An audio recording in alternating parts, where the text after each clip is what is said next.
Welcome to the Virtual Memories Show. I'm your host, Gil Roth, and we're here to preserve and promote culture, one weekly conversation at a time. You can subscribe to the Virtual Memories Show through iTunes, Spotify, YouTube, Google Play, and a whole bunch of other venues. Just visit our sites, chimeraobscura.com/VM or vmspod.com to find more information, along with our RSS feed. And follow the show on Twitter and Instagram at VMSPod. Well, I'm starting to make some progress on a new issue of Haiku for Business Travelers, that zine I put out a couple issues of in the last few years. Sort of makes me hopeful I can put that on an annual schedule, because me and routines and schedules and structure are a big thing. That's my whole thing. I also got some more ideas, I guess, for my photo writing book that I'm going to tell you more about as we get further along in the year. But suffice to say, it's going to involve, there's a very calendar 2024 aspect to it. But there'll be more to tell you. Anyway, this weekend, a pal of mine, a past guest who I've adored the work of for like 30 years now, she called me an art machine, which is maybe true if you squint a lot. I mean, I hesitate to call anything I do art, and that includes my drawings and watercolors. Don't think I'm just applying a visual motif to this stuff, but none of what I do in that context serves any other purpose, so I'll take it. I'm actually, this is going to be a weird thing to admit, I'm kind of hesitant about the photo book idea that I mentioned, because it would require people, actually paying some of the freight instead of my footing the bill for everything and using the ill-gotten gains from my job as the president of a pharmaceutical trade association to further my cultural agenda, I guess. I mean, I'd have to actually turn that particular art project, pursuit, whatever, into something sort of commercial, into something for sale. Now, don't get me wrong. I'm not a purist that, all art should be free or something. It's more that I'm afraid of how badly I will fail to sell what I'm making or hawking, I guess. I mean, I always tell people that I make this podcast and the emails and the drawings and the zine, all of that out of love. But, maybe it's also out of fear a little bit, if you squint a lot. Anyway, let's get away from Gil's monstrous interior and bring you a new conversation.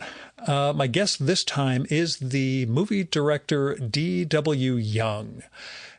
He was on in December of 2020 for his fantastic documentary, The Booksellers.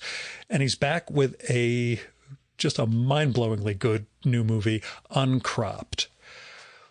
Uncropped is a documentary about the photographer and photojournalist James Hamilton, who's been shooting since the 1960s. The movie chronicles James's career shooting for papers like the New York Herald and the Village Voice and the New York Observer, and then the freelance work that he's done for a number of magazines, and doing stills on film sets for like George Romero and Wes Anderson and such. But it's not just about James, because in the process of telling his story, we get the story of media and New York art and culture and how those things have changed since James came on the scene. And not just his role in chronicling it, but, what that whole ecosystem was that allowed that and what's lost now. It's a fantastic movie. James is a magnetic speaker, low key, but you just hang on every word of his.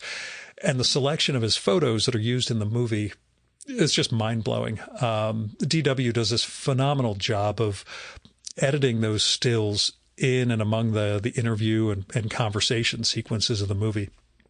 bringing the stories and the photos to life for the viewer. And when you hear, especially in the conversation segments where it's James and maybe some of the writers that he's worked with over the years, like Joe Conason, telling stories, and you see some of the photos that ensued from those moments. God, it's amazing. Anyway, I knew nothing about James Hamilton before watching Uncropped, and that's the point. This movie goes a huge length to recovering him and bringing him out to a whole world that deserves to know more about his work. And it turns out he has shot a bunch of pics that I absolutely love and just didn't know were him, including a great one by my friend and past guest, Samuel R. Delaney. That just came up during one of the montages. I'm like, oh my God, he shot Chip. Chip being Delaney. Anyway, I loved Uncropped. I'm awfully happy that it's out in the world.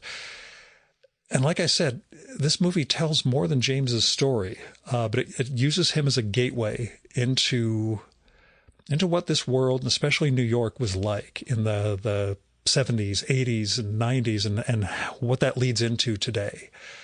And DW and I talk about what it means to chronicle, especially the pre-internet era, and how receptive younger viewers are for work like this, to really see what the world was like before we had before we had smartphones, before we had digital in so many ways.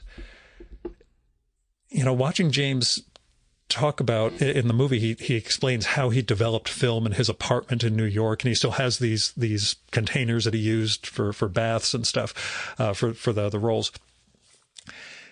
It reminded me that my father, who was a photographer, actually converted a portion of our downstairs into a darkroom when I was a kid. And of course, when you're a kid, you think every house is like your own, that every family has a darkroom set up. Turns out that's not the case. But Dad was doing the same thing. He was developing his own photography while he was working as a photographer professionally at a company. And now, in keeping, I guess my wife shoots digitally, but she has converted our garage, which is right next to that room, into her studio. So I guess the family curse continues.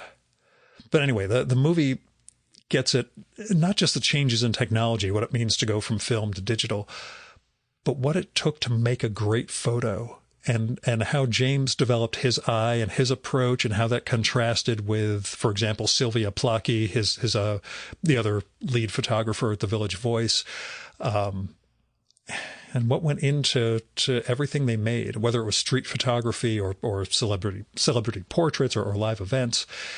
And I'll note, I think a note in our conversation, the section on James's early rock and roll photos will absolutely blow your mind, because this is still a guy who's learning photography, and he is just taking absolutely iconic pictures in this festival that he goes to in the 60s. But his whole body of work will just wallop the heck out of you. So Uncropped, it's an absolute treasure. DW brings together all these strands of New York culture and national culture and international in some respects, and the fullness of a life spent chronicling it.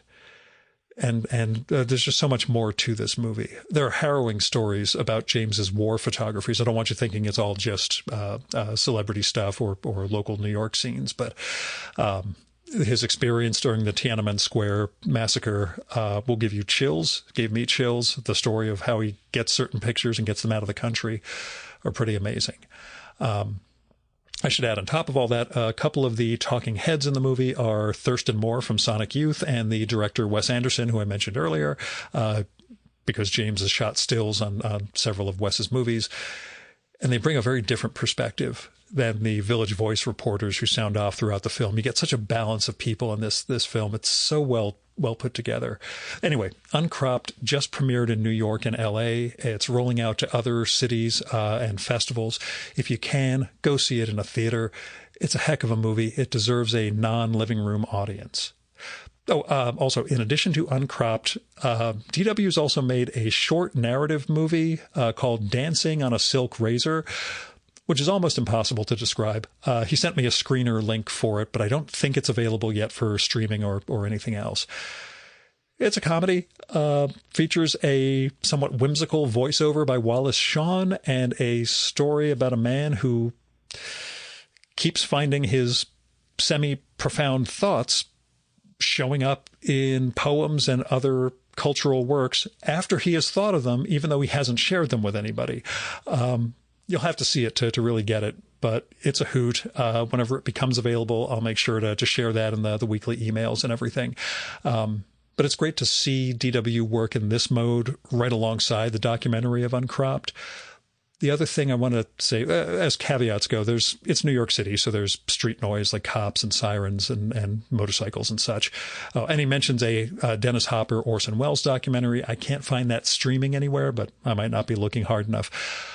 The other caveat I want to make is anytime I talk about DW making this movie and everything he did, I mean the whole team. No film is made by one person as opposed to a crazy-ass podcast like this one. He has cinematographer, cameraman, etc. It all comes together, but I'm using him as a sort of metonymy for this one to talk about the marvel that goes into Uncropped. Now, here's DW's bio. D.W. Young's previous documentary, The Booksellers, a behind-the-scenes look at the rare book world, premiered at the New York Film Festival in 2019. His other features include the award-winning documentary A Hole in a Fence and the narrative The Happy House. And his shorts include Dancing on a Silk Razor, Not Interested, A Favor for Jerry, and A Body of Language.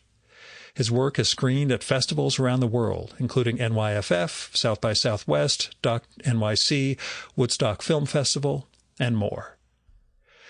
And now, the 2024 Virtual Memories Conversation with D.W. Young.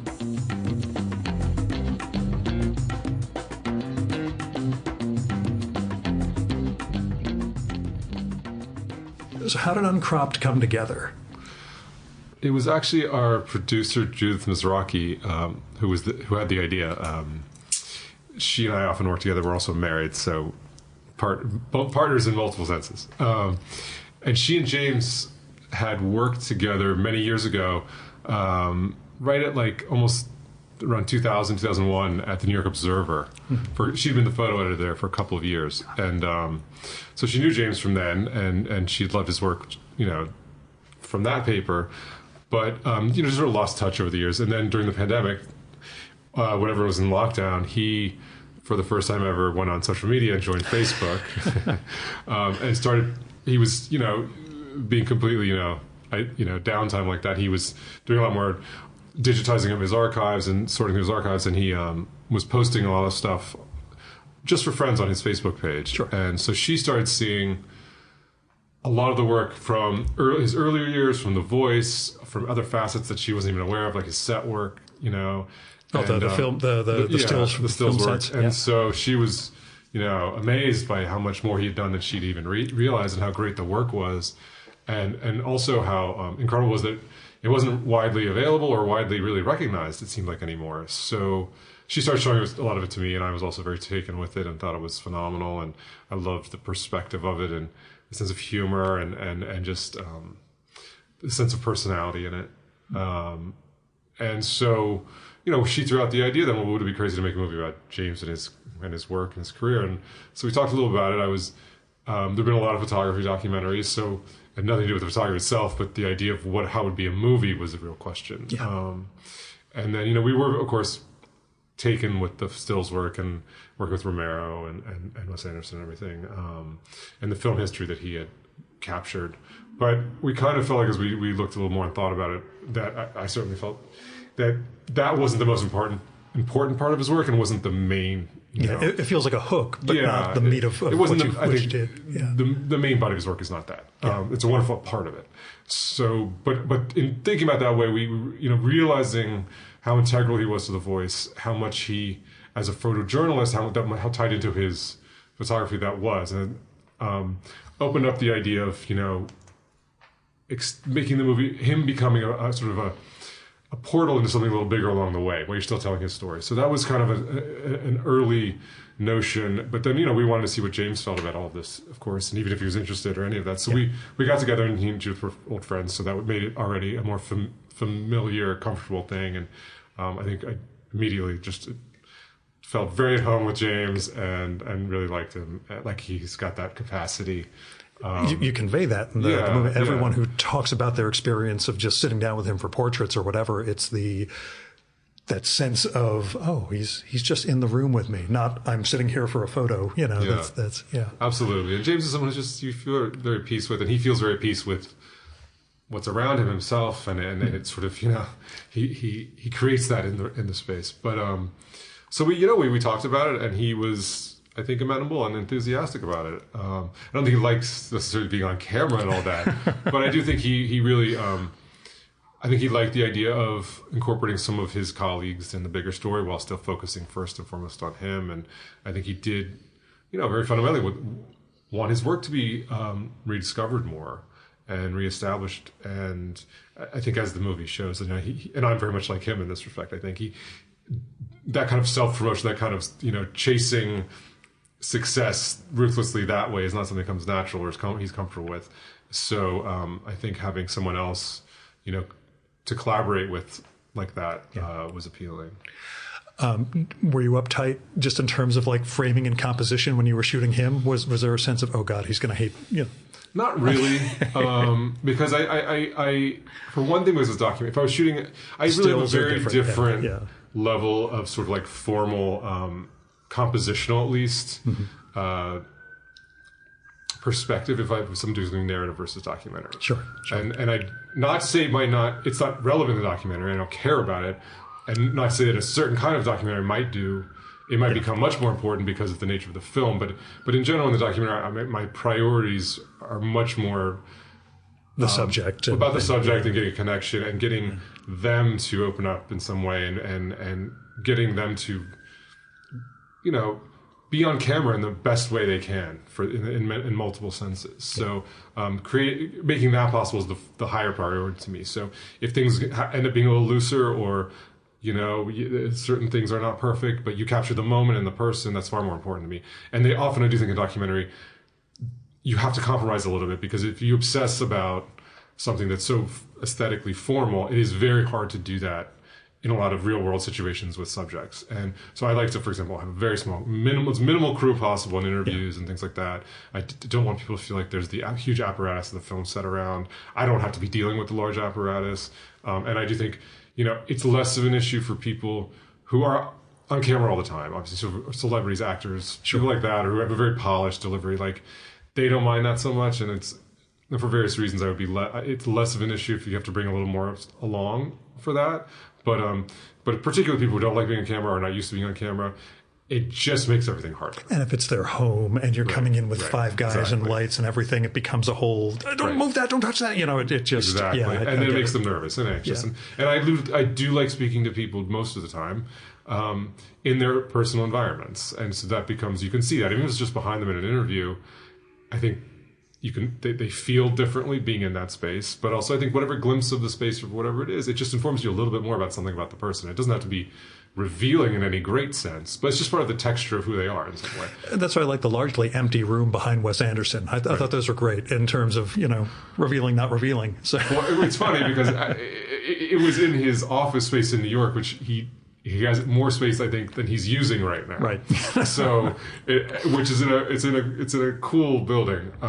But so I think they hadn't expanded furnished it fully. No, I'm just goofing. But it was just that makes sense. It's better than having the stereotypes of what you would expect behind Wes Anderson to be.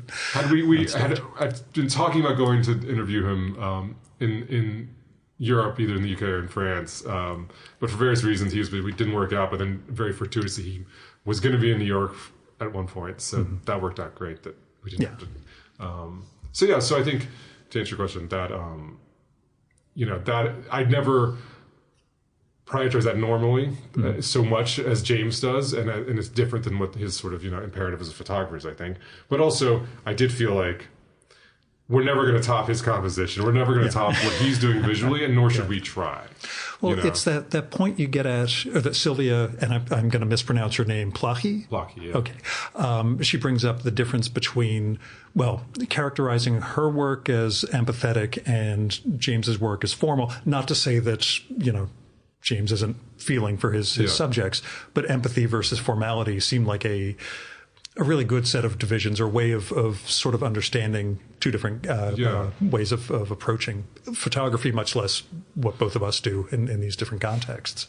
Yeah, I think it's actually Richard who says it in the film about the two of them. Oh, yeah, you're right. You're right. Yeah, understandably, But, and I don't, yes, I think you're absolutely right that he's not trying to deny either of them a great capacity for the thing. He's saying the other one is a little more sort of fundamental, maybe, in some form, because James has many very empathetic pictures, and Sylvia has many formally, very wonderfully, it's like, so, and she cares quite a lot about composition. But I think it's almost like, the way it's in the style of the style of the form, it feels more one thing than the other, just in the way the presentation often.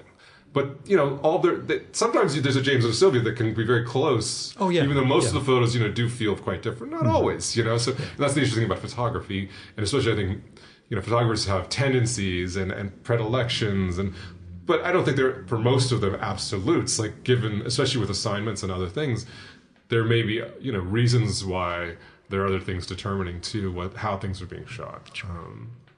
But when did you realize? I mean, you mentioned it almost before approaching James that you understood you had a story bigger than James. How did that evolve for you? I mean, you approach his career chronologically, but kind of branch out into the changes in New York, the changes in media, while still carrying the through line of his life. When did you know? And, how difficult was that to sort of balance narratively in the documentary form? Yeah, that's a good question. So I think, that's a whole bunch of questions. Well, no, but they all go together. Right? Yeah. Absolutely. I think what was kind of an intuition or an instinct or like a hypothetical to start, but that, I think we'd enough there to, it's not like this was guesswork. We had like a lot of things that felt like they had that potential. But it was really sitting down, having lunch with James and talking to him extensively and hearing about more specifically from him about his career and about the end of his career at the Observer and how that seemed very symbolic in a lot of ways. But really, I think above all, it was just getting more information about what he did at The Voice, how he did it, and being so, it's feeling so important and such like that he and then Sylvia too, and were in such unique positions, like everyone at The Voice, and that there was a lot that they could talk about. He could talk about to start, and that the people he worked with, and especially his closest collaborators, the writers he worked with, that there were tremendous stories, there were tremendous adventures, but there was tremendous work above all. So through talking to him, then I felt much more optimistic and enthusiastic about, hey, this is really both important and I think possible to do. And it was just a matter of to what degree and how it would be done, and hopefully feeling that way all the way through, that it didn't somehow fall apart or become a problem later. So, but I think once that became the case, my feeling was we needed some chronology, and I didn't want to do something so radical that it kind of worked against the film as a record of James on these places in a real fundamental way, and that would be coherent in some way. So I pretty much stuck to what my original idea was that in the end it did work, I felt. Yeah, no, it does. I was just about to praise you for managing to stick the landing and keep the whole thing together. That it would be like there would be a backbone or a spine that would be chronological based on the publications he worked at, the 5 publications, essentially. But in between the sort of the bones of that, we could weave in and out other elements of his work and life non-chronologically, either by whatever thematic or other sort of connecting way that felt like it fit into the mix, and so because we weren't trying to do an exhaustive biopic or anything like that, but of course we wanted to include enough of James's details of his life so you still felt who he was and saw important aspects in his personal life and his work connecting, so you could relate to the film and him that way too. How different was it for you than the previous documentary, The Booksellers, where you're approaching a theme and a whole bunch of figures who fit into that theme, as opposed to biographical with these digressions? Well, it's very different in one key sense to start, which is that, One guy, yeah. And it's not that I was ever that interested in doing, and I don't think I would be likely to do again, quite honest. So it took someone like James, a really special person, artist, with the potential to be a film, to kind of, provoke me to do that. Sure. Because I think it's a lot. It's a big responsibility. It's a big burden to take on someone's personal, kind of story and work like that. For one thing, so I know that I ultimately it's something I kind of feel comfortable doing very often. Yeah. But it's easier in other ways because you have a clear central character and a central, story through them. But I think there's a lot of, and it's funny. After making the last film, I don't like doing the same thing. I really don't like repeating what I'm doing, and I like to very intentionally do very different work as from project to project. But that said, I think there's often kind of a continuation within the next one or two, if it's a smaller, you know what I mean? There's little phases almost of where the work, you can see it kind of. So, but I was really I don't want to do another movie about New York. I've done a lot of, documentary work, in particular. It's often, which makes sense. I live here, and New York's endlessly offers so much, and so. But I felt like with the last one, we covered a lot. It was a lot of New York. It was all shot here, and I was like, I want to, whatever I do, something not New York centric. Sure. So of course I ended up doing something even more New York centric. But I kind of felt like, okay, well, this is the ultimate exception. James's record of the city. Yeah. is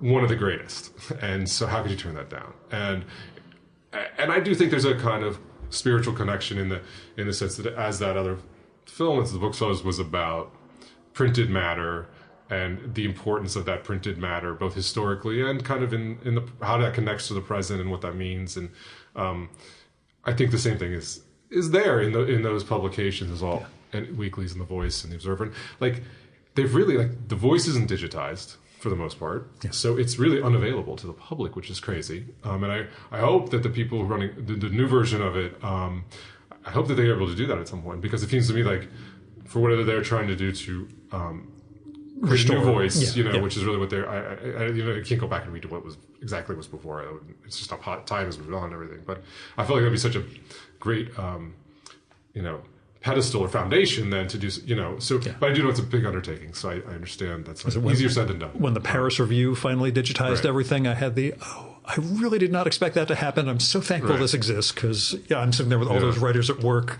collections on my shelf and photocopies I had made from libraries back in college. But you really, finding the copies of The Voice, they're very expensive on eBay, just if you happen, and considering how many there are, you're never going to, and microfiche just doesn't cut it at some, distant library. But so, and The Observer too has really fallen out of, and so I think that the generations now and people that both, they're either not aware of it, or people who are aware of it, they can't access it anymore to reference it in the numerous ways that would be valuable.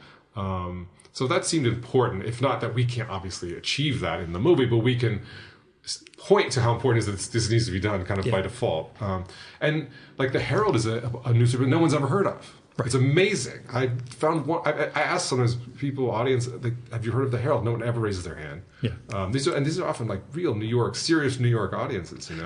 So that's really, really off the map now. You see, my New York Observer thing and there's some Ron Rosenbaum books on the shelf over there. So that was where my Observer awareness started, following Ron's work. And I was very thankful you had a good Rosenbaum anecdote in the. Well, that's a very famous one. And Ron, I think Ron was was obviously an important figure at The Voice, and I think he was from the first generation. Yeah. And I don't think he was so enthusiastic with the transition to the next generation, the way that the shape the paper took then, as much, and I think so that's when he broke off. Yeah. After a while, as and understandably, because the paper did change, but that is when for James, that's his advent. Yeah. So and he and James, I know, did one or two things together for New York Magazine.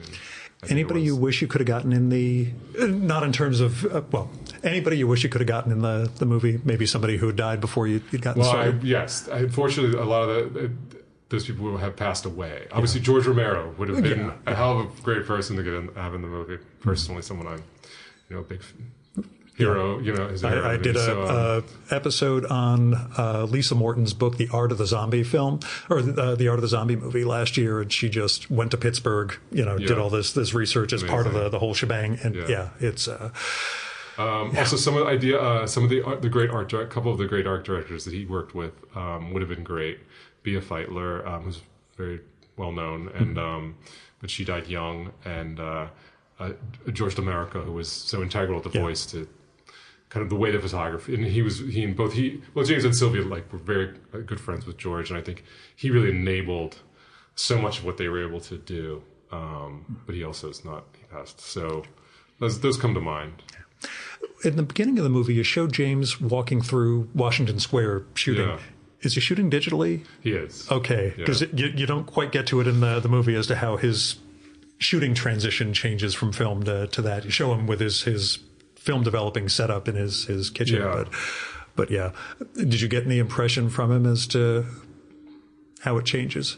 Yeah, well, it's funny. So this comes up a lot in Q&As and stuff, and in specific, especially with photography crowds, and it's an inevitable question, and it's a necessary question. Now I feel like a heel asking No, the same sort of I'm saying it's a necessary question because it's part of the movie in some way. And it's is I think the film is like part of that era, right? And and the look and the feel and everything, and so. The moving to digital just is part of the big shift. And James first shot digital so we've talked about it quite a bit. I chose not to put it really into the movie in any significant way because I felt like, although it's a conversation I will happily have over and over again, I do, because I have millions of thoughts about film versus digital, and I grapple with them myself in different projects. Your credits have something about like a 35 millimeter editor. So the end of the film was shot on 35 millimeter. Okay, so I was going to ask. And that was because we could talk about this. But I was shooting a short at the time in the middle of. This film, as I actually mentioned it to you. Yeah. And we were shooting, and so the DP I was working with, who I have an old collaborator and friend, Arlene Muller, was in town, and we were shooting that very parsimoniously, I think is the word I like to apply, with very little film. But we, I said, you know what? I just had this feel like I didn't know what I was going to do with it, but you're here, we have the camera, let's buy a roll of, 400-foot roll, and let's just shoot some stuff with James, Kathy, and let's just and I'll have it, because I felt like I wanted something that was on film with him, and it was a chance to do that. And so we did that very, in an evening into dusk into night, and on very loose on the fly, very slightly planned out. But and so then it ended up being the end of the movie. But we can talk about that later. But so James, I think he mentions it in the movie, but sometimes I don't remember now. But I left it at the very end. When he shot Darjeeling Limited in India, the studio for that one insisted on digital. That was I don't think that's in the movie. No, I don't recall it. Not. Okay. So they insisted on digital. So it's not a secret or anything. It was just that was part of the deal. And partly because they wanted the photos back quickly. They didn't want to wait for developing all that. And so for that, he switched to digital for that job. But then he was still shooting film. But I think... when he had his accident, when he got laid up, and he wasn't shooting as much, and then by the end of that, so there's one other thing that's worth noting. So, all his film and processing was paid for his entire career by the publications. Yeah. So it was free, and he could shoot an unlimited amount of 35, whatever, and he could shoot for himself as well, and so same with Sylvia. So the ability for the two of them to achieve the levels of coverage of New York and the world and personally and everything that they did, which I think between the millions of photos. There was that moment where the two of them are contemplating how many shots they've taken. And there's so much more there, I'm sure, in both cases. I never, like, you can't, so that's unique. Like, people don't get that, obviously. So, when that ended, when he left The Observer, also when film was becoming absurdly more expensive, I think it just... the cost of it and not having not needing it for the jobs anymore. I think he started just shooting more digitally out of necessity, really, just financial necessity, more or less. And then he never I know he didn't like shooting color, or because he couldn't process color himself. Sure. And that was something about color that he didn't love when he shot it, because he'd have to send it to the lab. So digital, he could, obviously it's right there. So I think he doesn't shoot on film that often anymore, from what I know, but he would for certain things. Yeah. Did he talk about any sort of change in terms of just how he sees what's there, or is the eye still guiding whether it's digital or film for him in terms of composition, in terms of I think the only thing I think he said this the other day, if I get it right, that seeing the color on the screen, he doesn't mind when because he more thinks in black and white. So it's sort of maybe even helpful that way. But the way he shoots digitally is he has a very, very small, very subtle camera. I noticed that was the thing. He's just kind of leaning it. It's just like a little appendage. Yeah. And so he hasn't changed. The thing is, I think he still shoots essentially like he's shooting film. Which is very hard to do with digital. So, but I think he really adheres to that. He does not have a smartphone because he doesn't want the camera, for example. So he only has a flip phone, no camera. So there's none of that. And I think that's a discipline. Yeah. It reminded me a little of that Bill Cunningham documentary. Again, he's shooting very different subject matter, and his whole thing is to be able to instantly start shooting in the moment. But yeah, the idea of everybody's a photographer, but nobody knows how to take a picture nowadays. Right. It's even working on this Instax project that I've been doing. It changes my eye in terms of I need to shoot this in a very different way than just holding up my phone and taking 50 shots of me and the guest. It's a very different vibe. Not that it's the shooting out a picture instantly. It's still digital, but the lens, the framing for everything, it creates a different set of parameters and makes you think a little bit more about what you're shooting, I guess. I mean, I would argue that most of the stuff done with cell phones isn't really photography anymore. No. It's just recording. Good way I of putting wouldn't really think it's photography. I mean, you can, but it's very, it almost like makes it almost actually obstructs real photography, if that makes sense. Yeah, no, I'm with you. My wife shoots professionally, but most of it is with real cameras as opposed to like she's shooting video with a phone now, just having it set up on a little not trolley. What do you call it? Yeah. And is able to get video that way, but for stills, it's still and that's totally a proper digital camera with lenses and you can control it manually. That's still photography, obviously. Right. Yeah. But no, the phone. For me, the greatest thing about the phones is taking pictures of information and right. Yeah, it's what you reading see your text for you. You see a map, you need to take any physical object, or you want to remember something. Instead of trying to write down a long note, you just take a picture. It's really great, actually. There's that line he has near the beginning, the getting past the machine of the camera line, which I just ding, hit me as, that's what we're trying to do. We're trying to look as opposed to, click, click, click, click, click. But yeah, it's well, the irony of that, and we were just talking about this, is that now there is no machine. The machine of the camera it doesn't exist anymore because it's all automated by algorithms, essentially. Yeah. I was, who was it? The Knives Out director. Ryan Johnson. His cinematographer, I read a long piece with about shooting digital versus shooting film, and how his first thing upon getting digital cameras is to just break all the algorithms and reprogram exactly what the sensors are picking up. He's like, because they're made for, moderating everything. And he went into the stuff that I have no conception of, but just, how it was, you have to retrain the cells to actually pick, or the sensors to pick up, what you actually want them to pick up. Yeah. And you can get good photography when he was comparing to shooting on film. But yeah, it's, well, I think with digital, we were talking about this too, it's not so much, again, with phones it's different. The algorithms are really, truly doing so much visually. Right. You don't just push a button, that's it, right? But with, digital cinematography or serious digital photography, the issue is less, what's partly in the making, because as what you were saying, you don't have to commit, you don't have to be so considered, you don't have these limitations that film would impose on you. So that's part one. And I think with acting and narrative filmmaking, I think performance and how scenes play out now and how they're covered and all that has been really, very often at least, very diminished by digital. But I think the real slippery slope is even beyond that. It's in the post-processing, the editing after. And the images are so manipulable, they're so open-ended, and it's like where do you stop fussing with it? I'll say as a corollary to how technology screws this stuff up, my wife and I watched the Matt Damon Talented Mr. Ripley recently, and I said to her after, imagine how this movie would have been ruined by drones. Right. How many of these shots of Venice they would have, we have to have this big sweeping thing. No, everything is a cameraman standing there and shooting. It's not, Well, I mean, I think Yeah. one of my very, very, very favorite cinematographers is Robbie Mueller. And arguably maybe his most beautiful film is The American Friend, which I was just talking about last night. Which I haven't seen. You should. I've been. Yeah, it's part of this whole Ripley It's a thing. Ripley film, Yeah, and it's I think it's the third book. I think it's Ripley's Game. I think that's the third, not the second. But maybe it's the second. It's been a while. It's a long time since I read the books. But which I'm sure are also on these bookshelves over here. But it is exquisitely made and shot and so beautiful.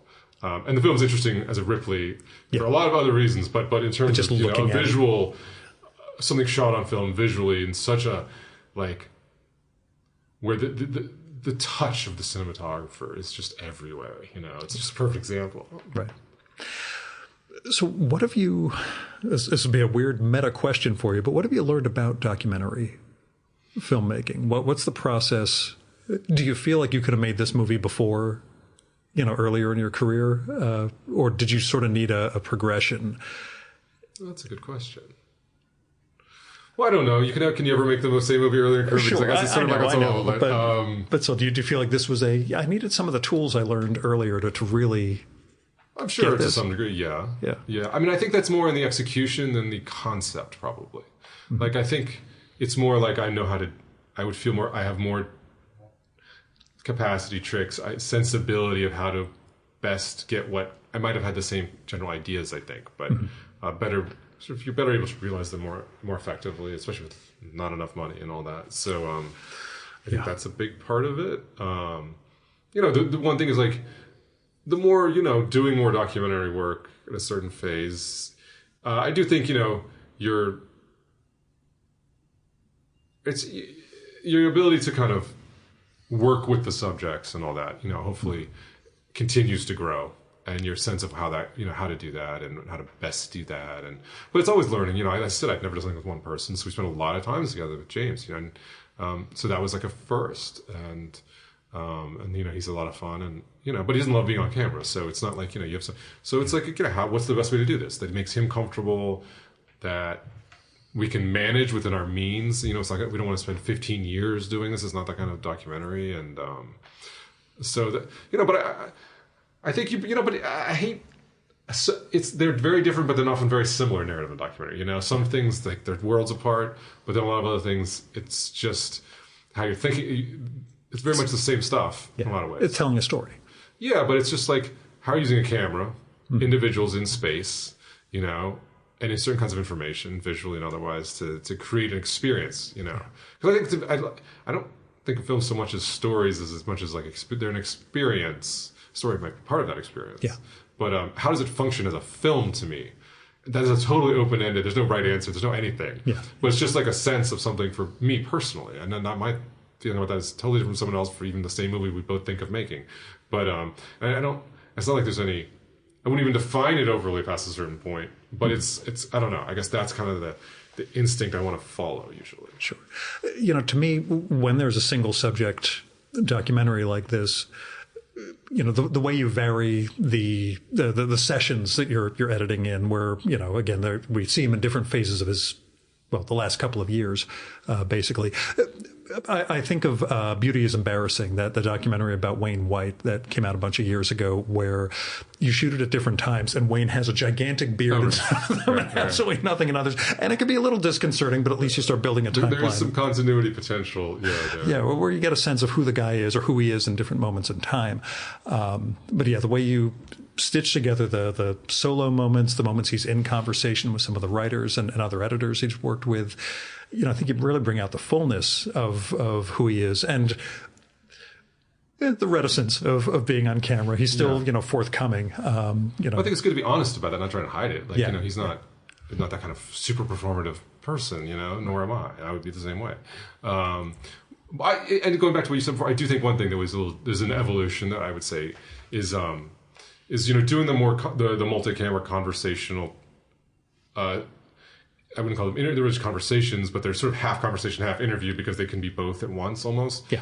With the various friends and colleagues in the film, that was a continuation of some thinking and stuff that in Booksellers was there, and and having done a lot of editing over the years of many sit down interviews commercially for other people in various projects, what it means to do an interview, how that experience of that person comes across, the limitations and benefits of that. I mean, I think sit down interviews get a bad rap these days because they're just now sort of like hastily associated with, or by default associated with, talking heads. Yeah. And they're two entirely different things. You know, you could sit down and have a sit down interview. I mean, essentially, if you saw the, did you ever see the Hopper Wells doc? No. Yeah. So it's really great. I hope it's available, but it's, it was, Dennis Hopper came to do a little something when Wells was shooting The Other Side of the Wind, the film that was not finished, that eventually Peter Bogdanovich finished with. Yeah. And so he had a lot of cameras going, and they basically it was sort of filming something potentially for the movie, but it was also just kind of filming it for the hell of it, or maybe something, who knows, it was just like, let's see what happens. And it's him kind of grilling Dennis Hopper with all these people sort of hanging around for like 2 hours, and Hopper's kind of getting more drunk as it goes. But there's these two kind of different generation, like, real legends. And this is early 70s, so Hopper had just, I think, come back from the last movie, shooting the last movie, which was the second first, disaster, but obviously had an easy writer for that. But you never even see Wells. You only hear his voice. Mm-hmm. But Hopper dominates everything because he's so mesmerizing, and he's saying all kinds of amazing stuff. Some of it's crazy, some of it's brilliant. Like, it's just, the Dennis Hopper mix. And it's very performative at the same time. But, like, it's essentially like a sit-down interview on some level. It's got some multiple cameras. But, like, one person in the right context can be incredibly powerful without moving, right? So that's an extreme example. But I think, you can, in a short period of time, if you have a really good conversation with someone, and you can't do that easily if you're not just sitting down together, right? Like, if you're running around all over the place, you're not going to get into enough conversation to get deeper or cover a lot of ground. So I think, there's a great capacity for sit-down interviews to do a lot. And I think that the disinterest in, or kind of the bad rap they get more and more, has a lot to do with the push for the ever more dramatic documentary, right? And it's more reality, and it's concocting drama, and that sit-down interviews really, function so well for that. Or there's sound bites. More the confession room thing from but that's not really, interesting to me. So I don't mind doing them for a documentary at all. I quite like doing them depending on what it is, right? So if you're talking about a lot of ideas and history and density of information along the way, it's a way to do that. But if you spend time with the person, you can also get them as a character, as a person too. But, we hit in booksellers, but how to do more than that is always interesting too, right? So you could do that, but also get a looser or conversational experience. With booksellers, we had done, I don't know if you remember this at the end, there's a dinner scene. Yeah. And so we had shot that, and maybe we even talked about that before, but we had shot that with, I think, 4 cameras, an entire dinner with everybody, chatting, talking, very loose. They kind of talked mostly about what they wanted. Our one producer, Dan, who's also a bookseller, knew most of the people. He was there to kind of help guide occasionally the conversation, just to keep. But basically, it was just everyone chatting, and I really thought it was great what we got, and you could cut it together, like really dynamically, and I really tried to keep it in the movie, like in different places. And it just became, the movie was already very full, so full, and it became stylistically too much to incorporate. Gotcha. I just had to lose it at the end. But it worked in the end, as the ending, which we didn't have anything that felt like, it fell into place there. So it was totally worth it. And but I enjoyed doing it. And so it was always, to do that again in some way, or to always think of that as a possibility, was in my mind. And so James is the people they're people he's comfortable with. He likes talking to them. It kind of, I think, loosens him up. It loosens some of them up too. And it's a different way to experience those people and who they are and how they interact. And even when they bust balls a little bit for each other. They can joke with each other. They can do all that, So, and it makes it more of this looser kind of film, And so we started it. We did one to try, and then we did, and it worked pretty well, I thought. So that, I think, was something that came from making working on different documentary, either as an editor type things, or other filmmaking. You can get even looser. So I love I mean, I don't know if I could get over Jim Jarmusch's Iggy Pop talk. Did you ever see that? No. I mean, it's great. It's super loose, but there's one specific moment that I really adore, which is he's like talking to Iggy, and he's like in his laundry room. And it's like laundry everywhere. It's just this like messy laundry room, like they are, like where your washer dryer is in the closet. Towels everywhere. Yeah. And I just thought it was really awesome. But like it was so deliberately, wonderfully, like not trying to be this polished, composed anything. Yeah. And but yet it just has a wonderful feeling of honesty about it too, like at the same time.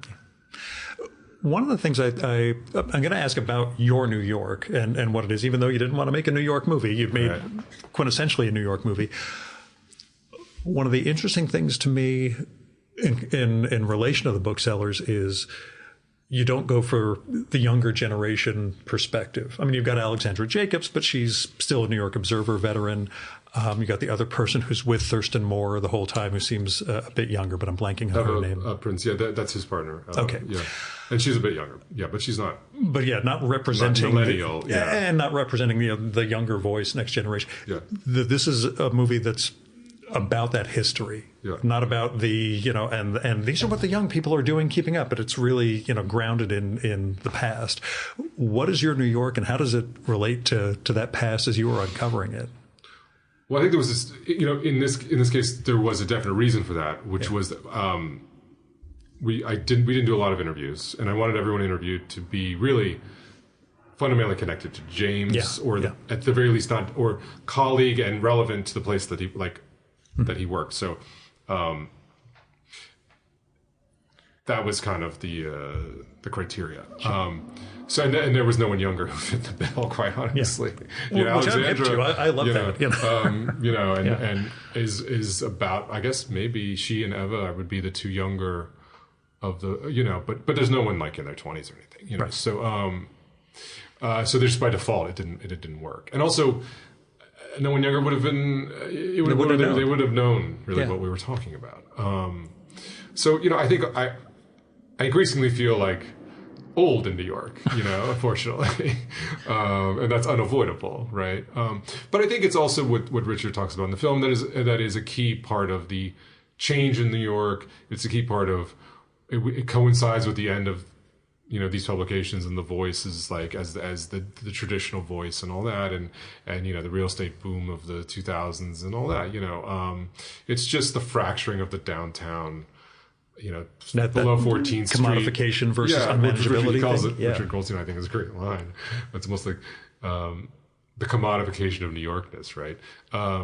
But the city has fundamentally changed for those of you, for people who cared about New York as a cultural. Whatever specific things you're most interested in, it used to be everything was so close and interconnected was not just in terms of, in terms of the way that people interacted and what they talked, influence, but also physically interconnected in the sense that they were all very close in proximity in the city, and you could move down one block and that created, I think, a different kind of environment, a different kind of sense of place, and shared not just values but artistic inspiration and all this stuff, and so a sense of resistance, right? This kind of core of resistance to the conventional and all that, and so as that's fractured and spread out across the city and all the different little nooks and crannies it's in now, it's just a different New York. And it's harder. It's hard to come around. It's hard to sort of engage that in the same way and not feel just less enthusiastic on some level. But it's okay. I mean, New York just endlessly changes, so that's what it is now. But it just feels like more work, and it feels like that's unfortunate. So that's what I think I always feel the most. But there's still, we did there's lots of amazing things out there. You just have to you have to travel around the city more. You have to get more into the boroughs. You need to move, and be open to doing that. I think also just being older, being a parent, you're not as able to engage the city at certain phases of your life as much, and I'm working all the time on trying to get movies made, So I do recognize that's part of it too. But we did a screening at someplace I'd never been called the Bronx Documentary Center just last weekend, which is this amazing place up in the Bronx, and it's a photography center, and they do great shows and display work and stuff. But it's also a school for young people to learn film photography and take classes, and they can borrow equipment. They learn to develop. They've got wonderful equipment there, and it's. I was just like this kind of special place in New York that I'd never been. I didn't even know about, because I'm not that versed in the photography world. Everything else I can't keep up with everything, right? But there's always too much. Right. But yeah. But and you know, I was just blown away by the people were wonderful. And it just was such a great place, and yeah, so it's just like, you know, there's places like that still to discover, which is great. So you know, I it's funny because I was talking to a camera person just the other day who had just moved here a couple months ago from Ireland and was shooting for this show, and we were talking, and because he was shooting something that James and I were being interviewed for, and he said, like, you know, how he asked us, like, how's New York different? You know, what's the big thing versus me coming here? Do you still think New York is what, like, has like a lot for me to you know, to move here to discover and everything? And I said, like, I think you're better off coming here new now because you don't have this burden of like feeling like, oh, it had to be like it was. Like, you can be fresh to the New York that is now and find your way there, you know, to what's going on, you know, in a newer way. How long have you been in the city? Or when did you get here? 95. Okay. Right after college. I came here immediately after college. Yeah. So, yeah. Yeah. It's, again, I've always had New York as my, as I mentioned, I live in the house I grew up in, which listeners have heard a million times. But, yeah, the New York City of my, we'll say not even teen years, and my mom would go for the half-price tickets at Times Square and leave me and my brother in a pinball arcade in 1981 Times Square, not quite realizing that's child services level, you know, a problem nowadays. But yeah, it was it's a very different world than we've seen, and we've seen a number of evolutions obviously throughout. And again, the way the movie captures the figures behind us, seeing the Giulianis and Trumps and other people, you know, who were part of what changed in New York, characterizing it right alongside the very magazines he was working on, and the way the internet starts to creep in the later days. Yeah, it's a masterful job. You managed to bring it all together really, really well. It's kind of a question I hit on watching the movie and seeing James and his flip book collection and his great, you know, confession of stealing a flip book when he was young and getting caught, and the fact that you previously covered the booksellers. Right. We talked the last time about how you are not a book obsessive, at least in terms of collector mania. Do you have any monomaniacal tendencies that you've picked up on, or, you know, is there a secret collection of X, Y, or Z? No, I'm not really like that. Okay. Because you mentioned it only, we talked too much about the book side last time. I mean, so. I get into things sometimes, like for a while, you know, and I like kind of like to research, or like if I don't know, you know, like I got back into playing tennis recently, so I had to like, you know, really think about, like, for me, then I'm like, what strings am I going to use? Like, you know what I mean? But I really need, I'll get into that for a little while and do a lot so I feel like I'm up to, my knowledge is up to a certain point, like it's back up to speed, kind of. So then, then I just don't want to think about it anymore. But it could be a camera or something, you know. But that's very specific. It's not like a general monomaniacal tendency. Yeah, just focusing on specifics as necessary. Yeah, but I'm not really. I don't really have that, which I think is good, because having that and then trying to be. It can be, I guess, in some cases very good artistically, but it can also be, like, I think, a lot of baggage you have to deal with artistically, depending on how it all kind of goes together. Yeah, carrying your freight versus the subjects that you're trying to do. So yeah, I don't really have that. Mm-hmm. Good. No, I don't consider that a bad thing by any means. I mean, I've piled up too many books, but your previous movie taught me not too many. I buy books all the time, like that. Yeah. So, but I don't buy them for like. Yeah.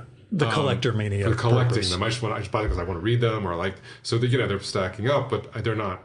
Yeah. They're not. It's not like that. But although, you know, obviously, if I had enough money, I suppose maybe who knows what I'd get into if I just had, like, you know, tremendous resources. It would be more lenses, more camera equipment. Probably not really, because I'm not that big on camera. I don't really shoot that much normally. Yeah. So it's others doing that. But I certainly buy a lot of books. You know, maybe I start buying a lot of physical media. Who knows? You know, I only bought a Blu-ray player very recently. I finally, you know, decided too many things had disappeared from streaming platforms. I should start building a little canonical collection. No, I mean, there's a lot of reasons to do so. Yeah. Well, when Netflix we were among the very last people getting DVDs from Netflix and ripping them at high quality and putting them on a server. So I had them at home, and just kept sending back. And handbrake action. Yeah, they would occasionally write back with you seem to be turning these around in 2 days. Maybe you should be watching them a little longer. I'm like, nope, get them, turn them, burn them, send them right back. And I remember those days.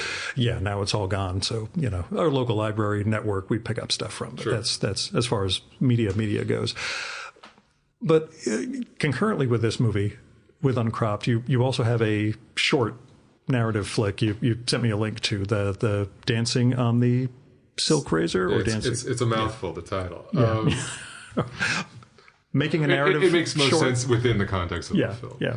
But making a narrative short at the time you were doing a documentary was a sort of a exercise. Tell me about the project. Tell me what it meant for you in relation to this one. Well, I hadn't shot anything narrative for quite a long time, and I always want to be shooting something narrative, but I end up making documentaries because the only thing I can get made. Mm-hmm. Partly, I mean, I still want to make the films, of course, but the great thing about it's also one of the great things about the documentaries is you can do a lot more with less on a documentary in terms of making something that really has a potential to be seen and be a wide, a film that gets out there.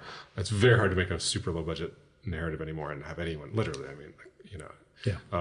So, and also they're really exhausting to make. If there's not even a certain amount of, even I'm compromising too much, and that's very difficult. So, we'd gone through COVID and all that, and we'd started working on this, and I just, I hadn't intended to shoot anything, but, it's funny, I was in conversation, Dan Muxler, our producer, our executive producer on this, but he worked on this with the booksellers too, and we were, frequent collaborators with Judith and Dan, myself, and friends. We were talking about because I was really a fiction writer first before I made. Yeah, you mentioned how you had a novel that never. Yeah, different things and writing short stories and stuff. And so, Dan, we were talking about sort of Dan had also dabbled in doing some writing over the years in his younger phase and all that, and like fiction writing. And he was telling me about how there's he had this one line he'd come up with 30 years ago that he'd never been, because we're talking about how I would think I said something like, for me, if something clicks, then I go really fast with it usually. There's something, and he said, well, he had this line. He could never get past the initial line. He could never he was stuck with the beginning of the line. Oh, I know that feeling quite well. Thank you. Right. And so I was like, oh, well, what's the line? And he told me, and I was like, oh, that's great, because I immediately loved it. I said, would you mind if I just run with that? And he said, no, go for it. So that's the opening line of the short, basically. And so I just went home and in the next week or two, quickly penned off a first draft of what was almost, it's very close to just being a standalone piece of prose, like a short story, basically. It's all voiceover. Yeah, with the imagery. I'm not selling it short. But, and I think it could work perfectly fine as a short story. And but that's something I would talk about too. But when I was writing, I was still thinking of it as a film. So it's not like I just took a piece of prose writing and just had someone reading and lumped a bunch of images on it. I was thinking how can I do this and still make it pair with imagery and other things. So, but I really liked what I wrote, and it just felt like it fit the moment for me. What I was kind of lots of things, and it was it's a sort of comedic, satirical piece of writing too, and so I showed Dan. We all liked it, Judith, and I was we've been shooting the doc for a while, but it was slow for a while, waiting on interviews and this and that, and we were just like, we should just do this. Why not? Let's make it, and then we talked. So we thought of what that would be, and then Arlene Muller, who I was mentioning, shot. She knows Dan too. She shot a film for him, and they're old friends, and that's how we all got to know each other in the first place. And I talked to her a little bit about it because I thought she'd be great to shoot it, and she's from New York, has a great sensibility for this kind of nuanced stuff, and she liked it, and she actually owned a 35mm 2-perf Aton camera, so that was a bonus, and we talked about how we could do it. And originally I wasn't thinking we could afford film, but I really thought it should be on film because of the nature of the piece, and we devised kind of a means of doing it extremely on the cheap, but with tremendous planning in a lot of ways. Yeah. So it was great. We shot in a very kind of devised a mode of shooting just for this film, and I didn't know who was going to do the voiceover, but we basically, one thing we did was I timed all the imagery in advance, essentially. to what would be my temp voiceover. So a lot. It was one take on many of the much of the film shooting. And it's not performative, so Dan plays kind of like the mostly faceless protagonist. Yeah, you don't have an awful lot of... No, and so that he didn't have to perform in any real way. He's just...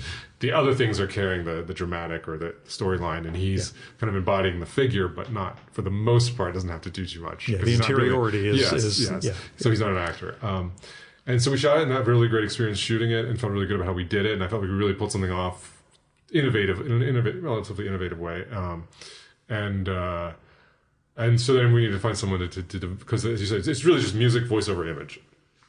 And so we needed to find someone. So we're talking, a possibility, and talked to a casting director I'd worked with over the years, Kim Morefi, to get her thoughts, who's a friend too. And we were throwing out names, and she mentioned Wallace Shawn. I was like, wow. well, yeah, but that's a crazy idea, and that's it seems like thought about it for a few minutes because he's amazing and a great writer as well. And, I speaking of Lost New Yorks, I bumped into him in St. Mark's Bookshop back when it was the second location.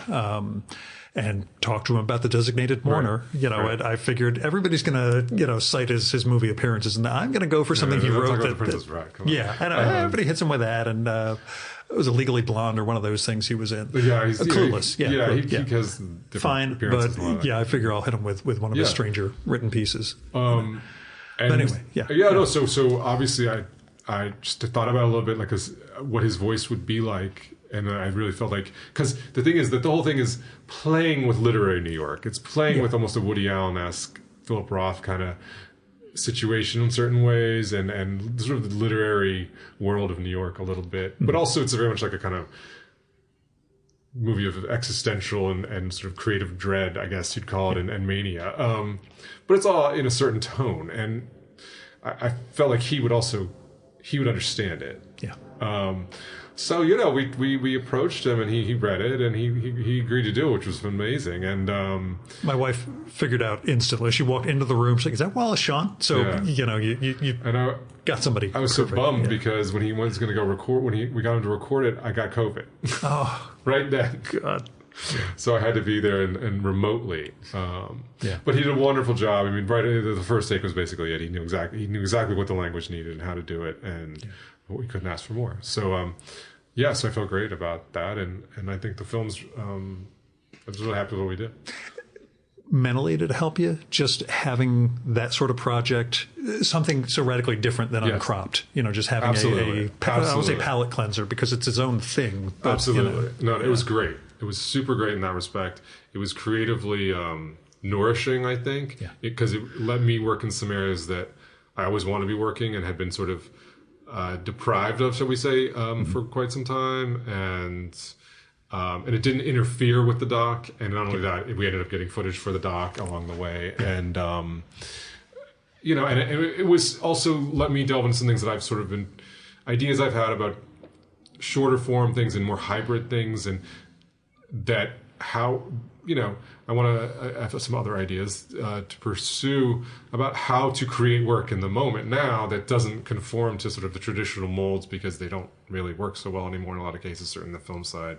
All the models of distribution, everything, like it's just a mess. And so trying to, where possible, experiment in those veins, and where there's not a lot of money required, which shorter work allows. And so one of the things I like about this short is just that it can almost exist as two different mediums as once. Like you could just read it as a piece of writing, and it's a different experience, but then you can watch it as a film too, and then it can work that way too, hopefully. How's the reception been for Uncropped so far? I know you just had the premiere, but you mentioned a couple of screenings. And I saw the New York Times had a nice it's been piece as good. about it Honestly, too. I don't think we could have hoped for better. Yeah. It's been really great. Really, the people, I mean, the reviews have been excellent, and I feel like, I feel like most of this is, I want to say credit to James, really. I mean, it's a gestalt. We'll go with that. It's James, but I mean, I'm, the number one mission of the movie is to get the importance and the value of his work across, and I think that's what resonates obviously most, hopefully, and that's what people most are responding to. And then I think, the journalism and of course some of the film stuff is an additional layer that I think adds a little more, a little more to the film, and I think it also speaks to the moment in different ways. So, and to people. So especially, and it was cool. So that I think is also something people have responded to. What's been cool is that I think a lot of it's really interesting to see what really younger people. That's what I wonder about, because you're covering a pre-internet world, and I wonder how that resonates with. I mean, I don't know that. Like a broader, younger audience has not seen it, but in many cases, people seem really taken with it, and I think it's cool because it seems like a real, time travel movie to them. Like it's really like an experience of something they know of. But they don't know how to come to terms with it entirely because they have no firsthand experience of it. And I think it feels like for some people it's a really strong dose of it, and like The Voice is a strong dose of another time. James's work is a strong dose of another time, another New York. How things work culturally and in terms of, and just things that aren't even acceptable now in some cases, for better and for worse, it's in different ways, So I think it's been really cool. Those are the responses I most find, I most value the most, is when younger people like that are like, wow, I just didn't know it. I'm just like, that was really something for me to see that, I think. Like you say, especially when it's material that is not archived digitally, where they're never going to get exposed to the Village Voice, much less like me as a teen in the Ringwood Public Library, opening The Voice to read Julius Knippel, real estate photographer, and the Stan Mack. Oh, I was so glad you had the Stan Mack real life funnies in one of those pages that they opened. I tried to get as many of people. We're recording in a couple of weeks, me and Stan. Oh wow, really? Oh, that's great. There's a big collection coming from Fantagraphics. That's so cool. There's no way we could fit every name of every person in The Voice. We just couldn't. I couldn't make it work. But you still managed to convey what that. But I tried to get as many as I could. If they were connected to James, or they were. I felt they were just so like Greg Tate. I feel it's like one of the most significant, influences to come out of the 80s and into the 90s of The Voice. So even though James photographed a few of his articles, I just also wanted, felt like he, I want to make sure, he was, but I can't mention but there's many other, writers in the 80s that are also very important and did great work. I just can't get them all. You know what I mean? So I did what I could. It fit with James or not, or this, but at least we did, I think hopefully we sewed in enough that as a fabric, it's adequately representative, at least.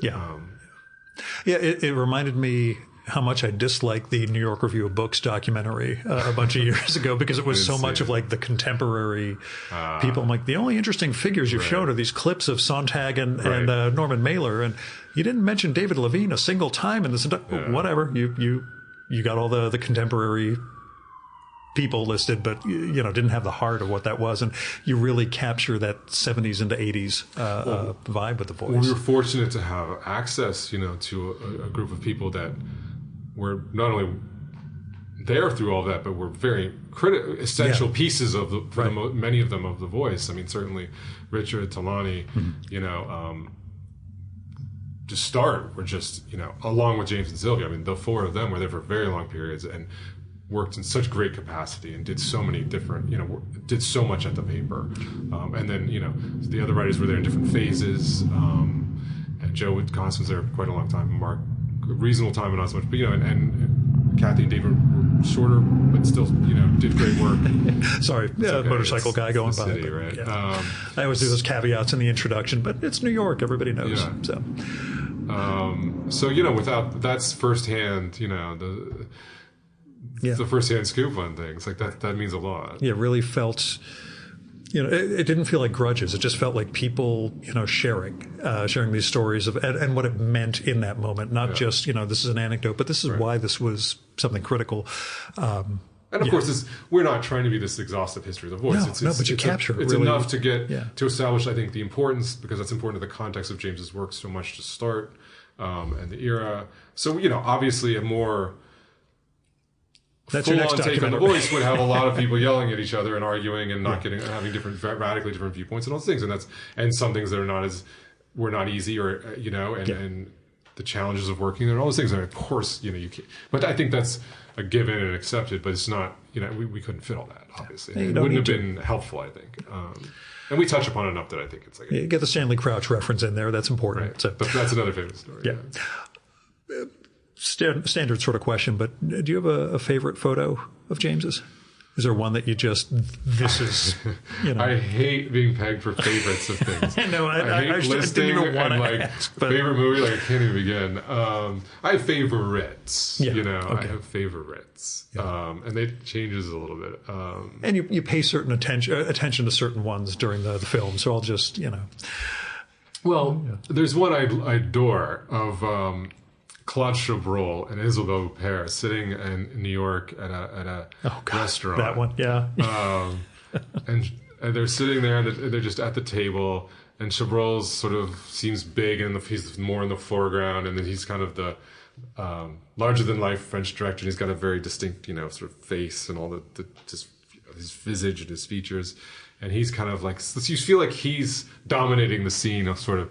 And Huppert is sitting next to him. She's quite young still. I think it's like 80, 81, and she's ravishingly beautiful. And she's just staring dead into the camera with this look that cuts through everything. And it's just this quintessence of Isabelle Huppert on some level. Yeah. And it's just the two of them, and like, it's such a perfect James photo. That to me is what was so amazing. You can talk about his ability to capture those essential moments, but in shot after shot that you show, it's just so apparent. Like just every one of these images, you're like, I get exactly what he's trying to get our attention to on this and how he manages to catch so hard to do. These. You know, it's so hard to do. I showed him yesterday.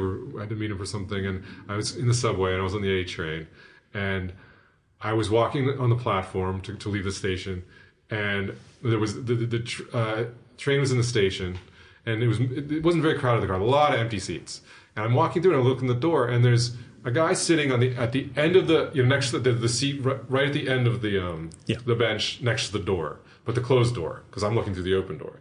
And he's sitting there scrunched up, really sitting, ramrod straight back up, looking extremely uncomfortable, looking straight ahead, but kind of stoically like, you know, I'm just not going to move. And there's a homeless guy lying down next to him whose head is basically about to be in his lap, right? Like asleep. Yeah. But the guy's not moving, and the train's got a gazillion empty seats, and it's the most comical thing on some level to me, because I'm like, well, you don't have to have the guy's head, and you know, like, why are you putting up with it? I don't know. Which is strange, but I just was like, there's a really good street photo here. Yeah. But I was walking, and so I tried to just do the like James style. I took out my cell phone and tried to just grab one as I walked by.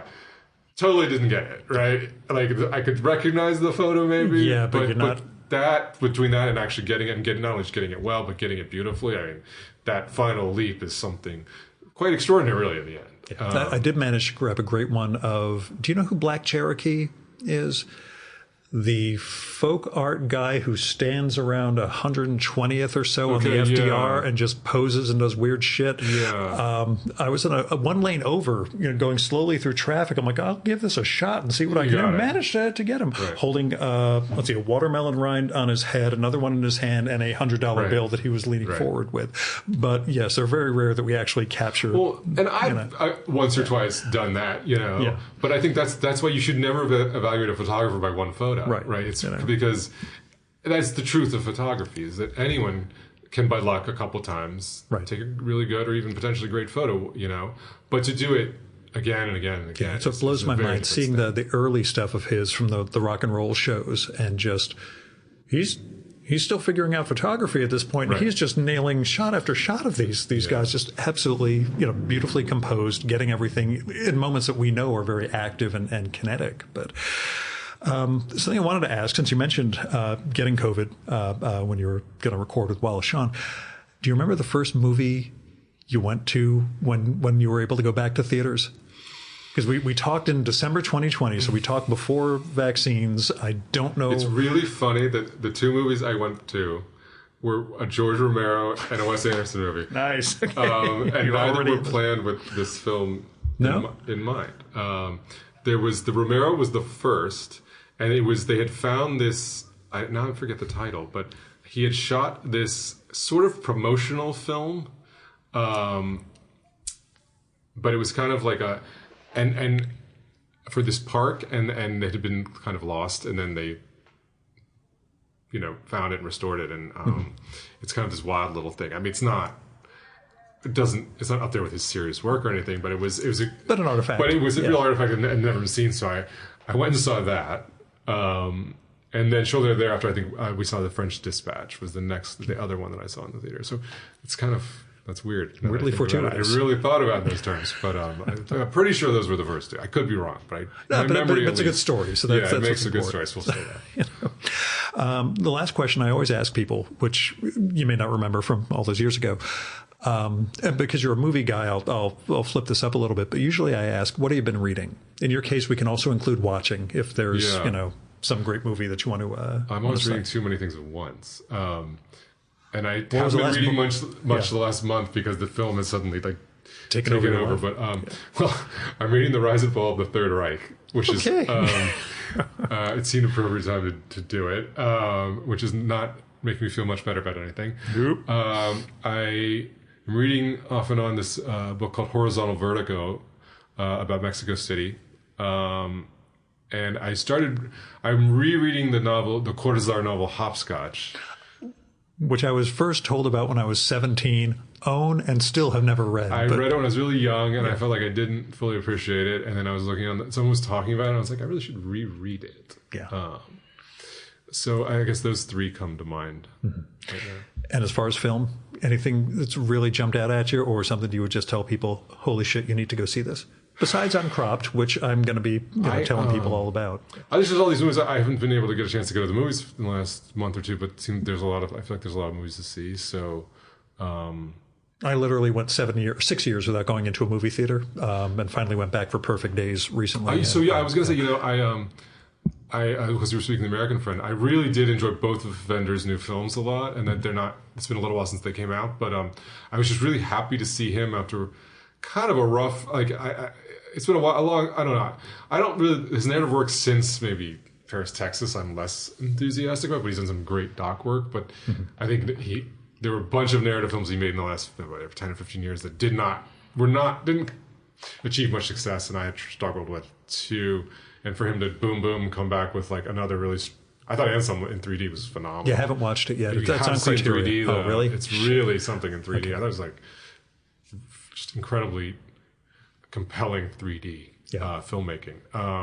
To do that and Perfect Days, it's great to see someone, still inventing, still, taking risks and still trying to make films even after despite some lumps and then pulling off more good filmmaking. So that was sort of very inspiring in a certain way. Awesome. I guess I should ask also, because I asked last time and the project you mentioned doesn't seem to be a thing. Working on anything or got an idea? Anything you want to talk about in terms of, what comes after Uncropped? I've been writing some different things. I have one script that I would love to make that's a more traditional narrative in the sense it's a film. But I don't know if anyone can make these anymore. I don't know. You got to with Wes Anderson. More small, more experimental hybrid part film, other thing ideas that I've been dabbling with, like The Short, but they're different. Yeah. But so maybe if one of those we could find a way to make it would be great too. And then I had one documentary idea, maybe very different kind of documentary, but So I don't know. I have lots of things I'd like to be making, I guess, but how to do them now is ever harder. So we'll see. I'll say the presumed success of Uncropped, I hope is going to lead to something more, because this is, it's special. When Judith wrote me a week or so about it, I'm like, oh, this sounds kind of interesting. I don't know who this James Hamilton is. And I just came out of the screener it was phenomenal. I really enjoyed the experience, really got a sense of, again, the person, the times, the importance of, what he was doing, the segment you have with him and Coniston discussing Tiananmen just gave me chills. It's a really fantastic piece of work. So that's something you should be proud of. And I'm hoping it leads to more stuff and we get you back on again. Oh, thanks. Yeah. I mean, I'll always do something, but it's this battle as the sort of corporate takeover of, and tech corporate, no less, how to work in that, in anything that with money, like how do you get any money? It's ever harder. Apparently, a recent guest told me about this. The secret is to work on a project that never actually airs. That you just get paid. It never goes to production. You take that money and you go make something you actually care about. Well, but yeah, that's I'll do anything at this point. Yeah, I mean, almost. We'll make it work. So, but thanks so much for coming on, man. Thanks a lot.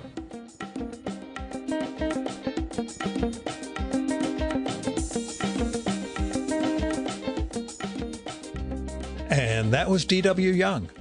Go see Uncropped.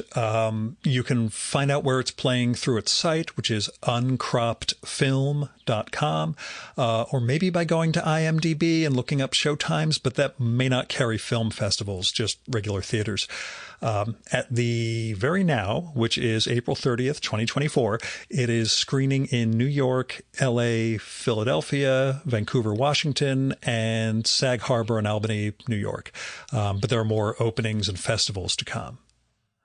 Now, DW is not on social media, near as I can tell, which, as we all know, is for the best. We'd all be happier if we weren't on social. But anyway, Uncropped is on Instagram as Uncropped Film, all one word, same as the website. And you can check out DW's very minimal site at dwyoungfilm.com, all one word. Oh, and you should really go check out James Hamilton's photography site, which is jameshamiltonphotographernyc.com. Don't worry, I'm going to have links to all that in the show and episode notes for this one. The show page is going to have a couple of his photos. Those are all going to link back to James's site. And you should go watch DW's previous documentary, The Booksellers, too. That's the one about the rare book world, but just like Uncropped, it evolves and sort of opens out into so much more. Now, you can support the Virtual Memory Show by telling other people about it. Let them know there's this podcast comes out every week with interesting conversations with fascinating people. You can also help out the show by telling me what you like and don't like about it, and who I should record with, or what movie or TV show or book or piece of music or theater or art exhibition or whatever you think I should turn listeners on to.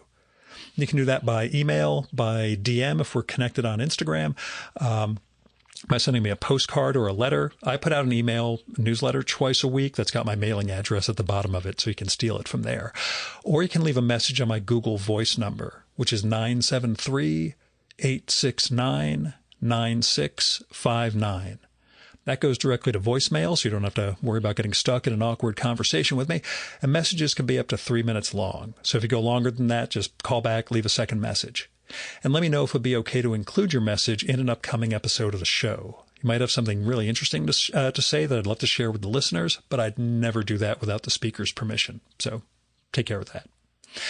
Now, if you got money to spare, don't give it to me. I mean, it's nice when people do, and I'm going to ask you guys to buy my book at the end of the year when I get that together. But really give to other people and other institutions in need. With people, you can go through like GoFundMe, Patreon, Kickstarter, Indiegogo, Crowdfunder, all those crowdfunding platforms where you'll find people who need help with rent or medical bills or veterinary bills or a car payment or getting an artistic project going. And you'll find a lot of people who are really caught in tough situations right now. And, a few dollars from you could help make a real difference in their lives. Now, with institutions, I give to my local food bank and World Central Kitchen every month. But there are other places you can give to, Freedom Funds, election funds, the Poor People's Campaign, Planned Parenthood and Women's Choice. Well, there are a lot of things you can do with your money to try to help make a better world. So, I hope you will. Our music for this episode is Fella by Hal Mayforth, used with permission from the artist. You should visit my archives to check out my episode with Hal from the summer of 2018 and learn more about his art and painting. And you can listen to his music at soundcloud.com/Mayforth. And that's MAY4TH. And that's it for this week's episode of the Virtual Memories Show. Thanks so much for listening. We'll be back next week with another great conversation. You can subscribe to the Virtual Memories Show and download past episodes at the iTunes Store. You can also find all our episodes and get on our email list at either of our websites, vmspod.com or chimeraobscura.com/VM. You can also follow the Virtual Memories Show on Twitter and Instagram at VMSPod, at virtualmemoriespodcast.tumblr.com, and on YouTube, Spotify, and TuneIn.com by searching for Virtual Memories Show. And if you like this podcast, please tell your pals, talk it up on social media, and go to iTunes, look up the Virtual Memories Show, and leave a rating and maybe a review for us. It all goes to helping us build a bigger audience. You've been listening to the Virtual Memories Show. I'm your host, Gil Roth. Keep reading, keep making art, and keep the conversation going.